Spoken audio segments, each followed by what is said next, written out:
Maaga tayo ngayon dahil meron tayong hand poke tattoo session sa Retro Coffee House sa Caloocan. At tara, samahan niyo ako mga kapatid. Maagang gayak, maagang biyahe. Pero kaya yan kasi may pangarap tayo eh. At syempre sa bawat biyahe dapat hydrated. Itong ating tumbler may sinag baybayin sticker. Malapit na tayo sa ating destinasyon. At ayun, nandito na tayo mga kapatid. At tara, samahan niyo ako mag-hand poke tattoo. Talaga namang napakaganda ng vibes dito sa kanilang cafe at mararamdaman mo talaga ang pagka-retro ng kapihan na ito. At eto tayo, nagpapangiti agad ng ating panauhin, likha agad ng ating sining. Siyempre sa ating pamamaraan, ang hand poke tattooing, manumanong paglikha ng sining, kamay lamang, karayom, walang makinarya. At ito ang ilan sa ating mga lika, gaya nitong porselas ng baybayin ng tadhana.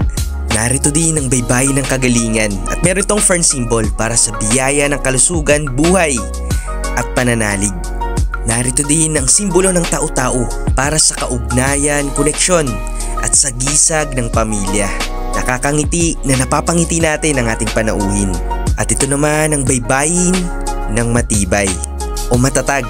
Masaya na mayroon din tayong mga bagong kaibigan at kakilala. Ito naman ang baybayin ng Hiraya Manawari o sana ay matupad katabi ng lagda ni Apo Wang-Ud.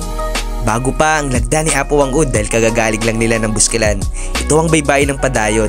At meron din tayong likha ng lotus na sumasagisag sa katatagan at kagandahan na para kay Binibining Alay na siyang may-ari ng Retro Coffee House. At ayun, natapos ang ating mahabang session. At tara, samahan niyo muli ako sa mga susunod pa nating dayo. Uwian na mula sa naging mahabang araw at meron tayong nakitang napakabait na pusa. Maging mabait tayo sa kapwa na bubuhay. Makikita yan dito sa SM Fairview. At kung sakaling makikita nyo siya, naway maging mabait kayo sa kanya.